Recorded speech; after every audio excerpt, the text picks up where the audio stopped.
ಚಾನಲ್ಗೆ ಪ್ರೀತಿಯ ಸ್ವಾಗತ. ಇವತ್ತು ನಾನು ಹೆಲ್ತಿ ಡ್ರಿಂಕ್ ಪೌಡರ್ನ ನಿಮಗೆ ಪರಿಚಯ ಮಾಡ್ತಿದ್ದೀನಿ.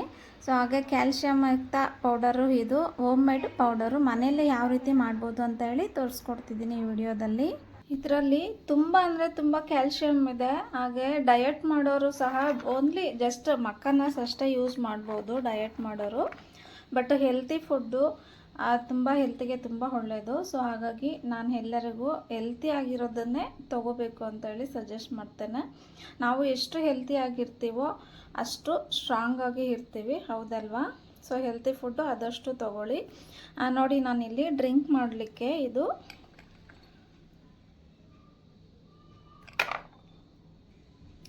ವಾಲ್ನಟ್ಟು 1 ಕಪ್ ತೊಗೊಂಡಿದ್ದೀನಿ. ಹಾಗೆ ಗಸಗಸೆ ತುಂಬ ಒಳ್ಳೆಯದು ಫ್ರೆಂಡ್ಸ್, ಇದು ಗಸಗಸೆ. ಹಾಗಾಗಿ ಇದನ್ನು ಒಂದು 1/2 ಕಪ್ ತೊಗೊಂಡಿದ್ದೀನಿ. ಮತ್ತು ಗೋಡಂಬಿನ 1 ಕಪ್ ತೊಗೊಂಡಿದ್ದೀನಿ. ಹಾಗೆ ಇದು ಎಳ್ಳು ಬರುತ್ತಲ್ವ, ಎಳ್ಳು ನಿಮಗೂ ಗೊತ್ತಿರುತ್ತೆ, ತುಂಬ ಒಳ್ಳೆಯದು ಎಳ್ಳು ಸಹ. ಹಾಗೆ ಮತ್ತು ಏಲಕ್ಕಿ, ಫ್ಲೇವರ್ಗೆ ಏಲಕ್ಕಿನ ತೊಗೊಂಡಿದ್ದೀನಿ. ಮತ್ತು ಬಾದಾಮಿನ 1 ಕಪ್ ಬಾದಾಮಿ ತೊಗೊಂಡಿದ್ದೀನಿ. ಮಕ್ಕನಸ್ಸು, ಇದನ್ನು ಮಕ್ಕನಸ್ ಅಂತಾರೆ, ಇಲ್ಲ ತಾವರೆ ಬೀಜ, ಕಮಲದ ಬೀಜ ಎಲ್ಲಂತನೂ ಕರೀತಾರೆ. ಇದು ಹೆಲ್ತ್ ಬೆನಿಫಿಟ್ಸು ಇದರಲ್ಲಿ ತುಂಬ ಇದೆ. ಡಿಮಾರ್ಟ್ಸಲ್ಲಿ ಮತ್ತು ನಾವು ರೇಷನ್ ಅಂಗಡಿಗಳಲ್ಲಿ ಎಲ್ಲ ಸಿಗುತ್ತೆ. ಇದನ್ನು ಖಂಡಿತ ನೀವು ಟ್ರೈ ಮಾಡಿ ಒಂದ್ಸಲ ಈ ಥರ ತೊಗೊಬಂದು. ಇದನ್ನು ಈಗ ನಾನು ಎಲ್ಲ ಒಂದು ರೌಂಡು ಹುರ್ಕೊಳ್ಳೋಣ. ನೋಡಿ, ಬಾಣಲಿನ ಬಿಸಿಗೆ ಇಟ್ಕೊಂಡಿದ್ದೆ. ನನಗೆ ನಿದ್ದೆ ಬರಲ್ಲ, ತುಂಬ ನಿದ್ದೆ ಮತ್ತು ಆಯಾಸ ಆಗ್ತಿದೆ, ಈ ಥರದವರೆಲ್ಲ ಈ ಥರ ಮಾಡಿಕೊಂಡು ಪೌಡ್ರ್ ಮಾಡಿ ಇಟ್ಕೊಂಡು ಕುಡಿಯೋದ್ರಿಂದ ದೊಡ್ಡೋರಿಂದ ಚಿಕ್ಕೋರು ದೊಡ್ಡೋರು ಅಂತ ಏನಿಲ್ಲ, ವಯಸ್ಸಾದವರು ಸಹ ತೊಗೋಬೋದು ಈ ಡ್ರಿಂಕ್ನ. ಅಷ್ಟು ಚೆನ್ನಾಗಿರುತ್ತೆ, ಟೇಸ್ಟಿಯಾಗೂ ಸಹ ಇರುತ್ತೆ. ಕ್ಯಾಲ್ಶಿಯಂ ಯುಕ್ತ ಪೌಡರ್ಸು ಯಾವಾಗಲೂ ಜಾಸ್ತಿನೇ ತೊಗೋಬೇಕಾಗುತ್ತೆ. ಸೊ ಮಕ್ಕಳಿಗೆಲ್ಲ ಹಾಗೆ ಕೊಟ್ಟರೆ ತಿನ್ನಲ್ವಲ್ಲ, ಹಾಗಾಗಿ ಈ ಥರ ನಾವು ಮಾಡಿಕೊಟ್ರೆ ಖಂಡಿತ ತಿಂತಾರೆ ಫ್ರೆಂಡ್ಸ್. ಈಗ ನೋಡಿ, ನಾನು ಒಂದೊಂದಾಗಿ ಡ್ರೈ ರೋಸ್ಟ್ ಮಾಡ್ಕೊಳ್ತಾ ಇದ್ದೀನಿ. ಬಟ್ ಇದಕ್ಕೆ ನಾನು ಬೇರೆ ಏನೂ ಹಾಕ್ತಾಯಿಲ್ಲ, ತುಪ್ಪ, ಬೆಣ್ಣೆ ಈ ಥರ ಏನೂ ಹಾಕ್ತಾಯಿಲ್ಲ. ಜಸ್ಟ್ ಡ್ರೈ ರೋಸ್ಟ್ ಅಷ್ಟೇ ಮಾಡ್ಕೊಳ್ತಾ ಇರೋದು. ಈ ರೀತಿ ಡ್ರೈ ರೋಸ್ಟ್ನ ಮಾಡ್ಕೊಳ್ಳಿ ಎಲ್ಲನೂ ನಿಧಾನಕ್ಕೆ. ಹೈ ಫ್ಲೇಮ್ ಬೇಡ, ಮೀಡಿಯಮ್ ಉರಿ ಇಟ್ಕೊಂಡೆ, ಜಸ್ಟ್ ಹೈ ಫ್ಲೇಮ್ ಮಾಡಬೇಡ, ಈ ಥರ ಮಾಡ್ಕೊಳ್ಳಿ.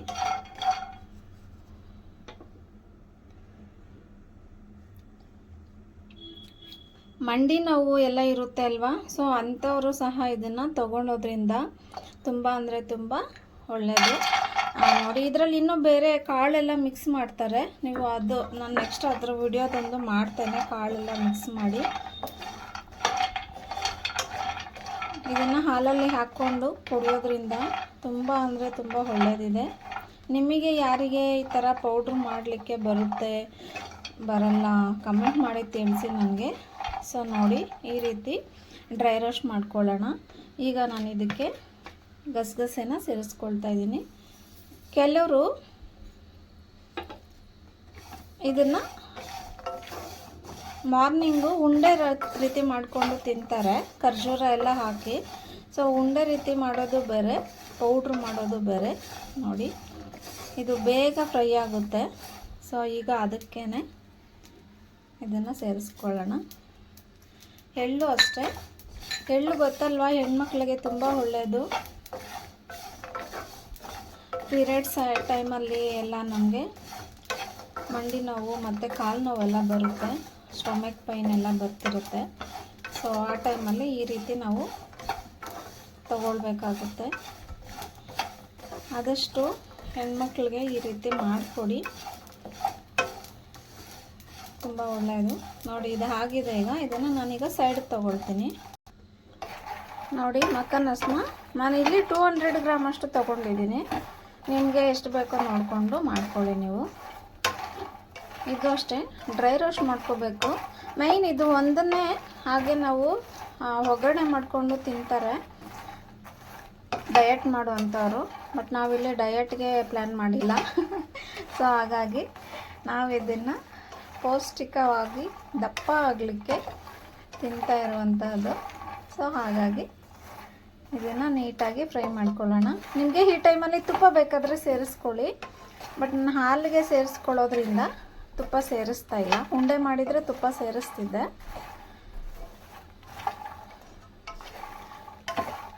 ತುಂಬ ಒಳ್ಳೆ ರೆಸ್ಪಾನ್ಸ್ ಬರ್ತಾ ಇದೆ ನನ್ನ ವೀಡಿಯೋಸ್ಗೆ. ರಿಯಲಿ ನನಗೆ ತುಂಬ ಖುಷಿ ಆಗ್ತಾ ಇದೆ. ಹಾಗೆ ಕೆಲವರೆಲ್ಲ ಕೇಳ್ತಿರ್ತಾರೆ ಅಡುಗೆ ಆ ರೀತಿ ಮಾಡಿ ಅಕ್ಕ, ಈ ಥರ ಮಾಡಿ ಅಕ್ಕ ಅಂತ ಹೇಳಿ. ಸೊ ಅದು ಒಂದು ಖುಷಿ ಇದೆ. ನೋಡಿ ಸಾಕಾಗಿದೆ ಇದು ಫ್ರೈ ಮಾಡಿದ್ದು. ಈಗ ಸ್ಟವ್ ಆಫ್ ಮಾಡಿಕೊಂಡು ಸ್ವಲ್ಪ ತಣ್ಣಗಾದ್ಮೇಲೆ ಇದನ್ನು ನಾನು ಪೌಡ್ರ್ ಮಾಡ್ಕೊಳ್ತೀನಿ. ಬಾದಾಮಿನ ಮರೆತುಬಿಟ್ಟಿದ್ದೆ ನೋಡಿ. ಇದನ್ನು ಸಹ ಫ್ರೈ ಮಾಡ್ಕೊಳ್ಳೋಣ. ಇದು ಒಂದು ಸ್ವಲ್ಪ ಫ್ರೈ ಆದಮೇಲೆ ಸ್ವಲ್ಪ ಕೂಲ್ ಆದಮೇಲೆ ನಾವು ಪೌಡ್ರ್ ಮಾಡ್ಕೊಳ್ಳೋಣ.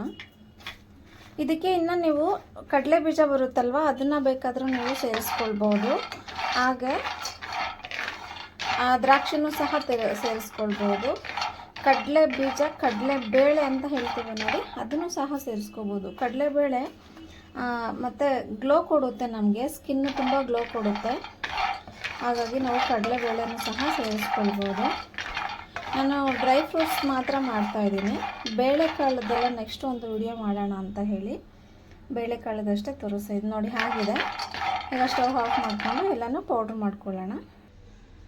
ನೋಡಿ ನೀಟಾಗಿ ಪೌಡ್ರ್ ಮಾಡ್ಕೊಂಡು ಬಂದಿದ್ದೀನಿ. ಈ ರೀತಿ ಪೌಡ್ರ್ ಆಗಿರಬೇಕು, ಸಣ್ಣದಾಗಿ ಪೌಡ್ರ್ ಮಾಡ್ಕೊಂಡಾಯಿತು ಮಿಕ್ಸಿಯಲ್ಲಿ. ಈಗ ನಾನು ನಿಮಗೆ ಹಾಲನ್ನು ಕಾಯಿಸಿ ಅದರ ಬೆನಿಫಿಟ್ಸನ್ನ ನೋಡ್ಕೊಳ್ಳೋಣ. ನಾವು ಹಾಲನ್ನು ಕಾಯಿಸ್ಕೊಳ್ಳೋಣ.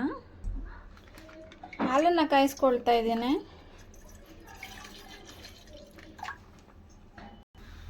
ಇದರಿಂದ ತುಂಬ ಯೂಸ್ ಇದೆ. ಏನಪ್ಪ ಅಂತಂದರೆ ಮಂಡಿ ನೋವು ಇರುತ್ತಲ್ವ, ಸೊ ಅದನ್ನು ಇರೋರು ಈ ಥರ ಮಾಡಿಕೊಂಡು ಪೌಡ್ರನ್ನ ಡೈಲಿ 2 ಟೈಮ್ಸ್ ಕುಡಿಯೋದ್ರಿಂದ ಮಂಡಿ ನೋವು ಕಡಿಮೆ ಆಗ್ತಾ ಬರುತ್ತೆ. ಹಾಗೆ ಟೀನೇಜ್ ಮಕ್ಕಳಿದ್ರೆ ಅವ್ರಿಗೂ ಸಹ ಈ ಥರ ಪೌಡ್ರ್ ಮಾಡಿ ಡೈಲಿ ಕುಡಿಯೋದ್ರಿಂದ ಮಕ್ಕಳು ಗ್ರೋತ್ ಆಗಿರ್ತಾರೆ. ಹಾಗೆ ಹೈಟ್ ಬೆಳೀತಾರೆ. ಮಕ್ಕನಸಲ್ಲಿ ತುಂಬ ಕ್ಯಾಲ್ಶಿಯಮ್ ಇದೆ. ಸೊ ನಾನಿವಾಗ ಸೇರಿಸಿ ಮಾಡಿರೋ ಇದರಲ್ಲಿ ಎಲ್ಲದರಲ್ಲೂ ಸಹ ಕ್ಯಾಲ್ಶಿಯಮ್ ಯುಕ್ತ ಜಾಸ್ತಿ ಇದೆ. ಆದಷ್ಟು ಕ್ಯಾಲ್ಶಿಯಮ್ ಯುಕ್ತ ಆಹಾರನ ತಗೊಳ್ಳಿ. ತುಂಬ ತುಂಬ ತುಂಬ ತುಂಬ ಬೆನಿಫಿಟ್ಸ್ ಇದೆ ಇದರಲ್ಲಿ. ಮತ್ತು ಫೇಸ್ ಎಲ್ಲ ಗ್ಲೋ ಬರುತ್ತೆ. ಕೈಕಾಲು ಜೋಮ್ ಬರುತ್ತಲ್ವ, ಸೊ ಅದನ್ನು ಸಹ ಕಡಿಮೆ ಆಗ್ತಾ ಹೋಗುತ್ತೆ. ಡೈಲಿ ಇದನ್ನು 1 ಟೈಮ್ 2 ಟೈಮ್ ಆಗಿಲ್ಲ ಅಂತಂದರೆ 1 ಟೈಮ್ನ ನೀವು ಬೇಕಾದರೂ ಯೂಸ್ ಮಾಡ್ಕೋಬಹುದು. ನಾವು ಮಾರ್ಕೆಟಲ್ಲಿ ಪೌಡರ್ಸ್ ಎಲ್ಲ ತೊಗೊಂಡು ಕುಡಿತೀವಲ್ಲ, ಸೊ ಇದಕ್ಕೆ ನಾನೇ ಸಾಕ್ಷಿ. ನನಗೆ ತುಂಬ ಅಂದರೆ ತುಂಬ ಬಾಡಿ ಪೇನ್ಸ್ ಎಲ್ಲ ಬರ್ತಿತ್ತು. ಸೊ ನಾನು ಇದನ್ನು ಯೂಸ್ ಮಾಡೋಕ್ಕೆ ಸ್ಟಾರ್ಟ್ ಮಾಡಿದೆ. ನನಗೆ ಅಣ್ಣ ಒಬ್ಬರು ಡಾಕ್ಟ್ರ್ ಇದ್ದಾರೆ, ಅವರು ಈ ಥರ ಪೌಡ್ರೆಲ್ಲ ಹೇಳಿದರು ನನಗೆ. ಔಟ್ ಸೈಡು ತಂದು ಕುಡಿಯೋದ್ರಿಂದ ಅಷ್ಟು ದುಡ್ಡೆಲ್ಲ ಖರ್ಚು ಮಾಡಬೇಕು. ಅದೇ ದುಡ್ಡು ಈ ಥರ ಇದಕ್ಕೆ ಹಾಕ್ಬಿಟ್ಟು ಪೌಡ್ರ್ ಮಾಡ್ಕೊಂಡು ಮನೆಯಲ್ಲೇ ಕುಡಿಬೋದಲ್ವ. ಸೊ ಹಾಗಾಗಿ ನಾನು ಇದನ್ನು ಆಲ್ಮೋಸ್ಟ್ ನಾನಿಲ್ಲಿ 2 ಇಯರ್ಸಿಂದ ನಾನು ಇದನ್ನು ಟ್ರೈ ಮಾಡ್ತಾ ಇದ್ದೀನಿ. ಪರವಾಗಿಲ್ಲ, ನನಗೆ ರಿಸಲ್ಟ್ ಚೆನ್ನಾಗಿದೆ. ನೀವು ಖಂಡಿತ ಟ್ರೈ ಮಾಡಿ. ನಿಜವಾಗ್ಲೂ ತುಂಬ ಅಂದರೆ ತುಂಬ ಒಳ್ಳೆ ಬೆನಿಫಿಟ್ಸ್ ಇದೆ. ನೋಡಿ ಈಗ ನಾನು ಇದಕ್ಕೆ ಬೆಲ್ಲನ ಸೇರಿಸ್ಕೊಳ್ತೀನಿ. ನಿಮಗೆ ಬೆಲ್ಲದ ಬದಲಾಗಿ ಕಲ್ಸಕ್ರನ ನೀವು ಯೂಸ್ ಮಾಡ್ಬೋದು. ಈ ಟೈಮಲ್ಲಿ ನಾನು ಬೆಲ್ಲನೇ ಯೂಸ್ ಮಾಡ್ತಾಯಿದ್ದೀನಿ. ಆಲ್ಮೋಸ್ಟ್ ನಮ್ಮನೆಯಲ್ಲಿ ಬೆಲ್ಲ ಜಾಸ್ತಿ ಯೂಸ್ ಮಾಡ್ತೀವಿ ನಾವು. ನೋಡಿ ನಾನೀಗ ಮಾಡ್ಕೊಂಡಿರುವಂತಹ ಪೌಡರ್ನ 1 ಸ್ಪೂನು ಪೌಡರ್ನ ಸೇರಿಸ್ತಾ ಇದ್ದೀನಿ. ನಾನಿಲ್ಲಿ 2 ಲೋಟಕ್ಕೆ ಮಾಡ್ತಾಯಿದ್ದೀನಿ. ಸೊ ಹಾಗಾಗಿ ನಾನು 2 ಸ್ಪೂನು ಪೌಡರ್ ತೊಗೊಂಡಿದ್ದೀನಿ. ನೋಡಿ ಸ್ವಲ್ಪ ಮಿಕ್ಸ್ ಮಾಡ್ಕೊಳ್ಳೋಣ. ಖಂಡಿತ ನೀವು ಇದಕ್ಕೆ ಒಂದು 20 ನಿಮಿಷ ಟೈಮ್ ಹಿಡಿಯುತ್ತೆ ಅಷ್ಟೇ. 20 ನಿಮಿಷ ಟೈಮ್ ಕೊಟ್ಟು ಮಾಡಿ ಇಟ್ಬಿಡಿ ಮನೆಯಲ್ಲಿ. ತುಂಬ ಯೂಸ್ ಆಗುತ್ತೆ ಇದು. ನೋಡಿ ಇಷ್ಟೇ. ಇದಕ್ಕೆ ಆಯಿತು, ಹಾಲು ಕುದ್ದಿದೆ, ಪೌಡ್ರ್ ಹಾಕಿದ್ದು, ಕುಡಿಯೋದಷ್ಟೇ. ಮಕ್ಕನಸು ರಿಯಲಿ ತುಂಬ ಅಂದರೆ ತುಂಬ ಹೆಲ್ತಿಗೆ ಒಳ್ಳೆಯದು ಫ್ರೆಂಡ್ಸ್. ಖಂಡಿತ ಯೂಸ್ ಮಾಡಿ. ನೀವು ಸಹ ಹೇಗಿದೆ ಅಂತ ಹೇಳಿ ಕಮೆಂಟ್ ಮಾಡಿ ತಿಳಿಸಿ ನನಗೆ. ನಾನು ಇದಕ್ಕೆ ಯಾವಾಗಲೂ ಕೇಸರಿ ಹೂವು ಹಾಕ್ತಿದ್ದೆ. ಇವತ್ತು ಮನೇಲಿ ಖಾಲಿ ಆಗಿದೆ, ಹಾಗಾಗಿ ಹಾಕಿಲ್ಲ ನಾನು. ಅದೊಂದು ನಿಮ್ಗೆ ಬೇಕಾದರೆ ಕೇಸರಿ ಹೂವು ಹಾಕ್ಕೊಳ್ಳಿ. ಹೆಣ್ಮಕ್ಳು ಕೇಸರಿ ಹೂವು ತಿನ್ನೋದ್ರಿಂದ ಅವ್ರಿಗೆ ಸ್ಕಿನ್ ಎಲ್ಲ ಸ್ವಲ್ಪ ಪ್ರೊಟೆಕ್ಟ್ ಕೊಡುತ್ತೆ. ಅದಕ್ಕೆ ಅದು ಖಾಲಿ ಆಗಿದೆ, ತಂದು ಮಿಕ್ಸ್ ಮಾಡ್ಕೊಳ್ತೀನಿ ನಾನು. ನೋಡಿ ಹಾಲು ಕಾದಿದೆ, ಆಫ್ ಮಾಡ್ಕೊಳ್ತಾ ಇದ್ದೀನಿ. ಈಗ ಸರ್ವ್ ಮಾಡ್ಕೊಳ್ಳೋಣ.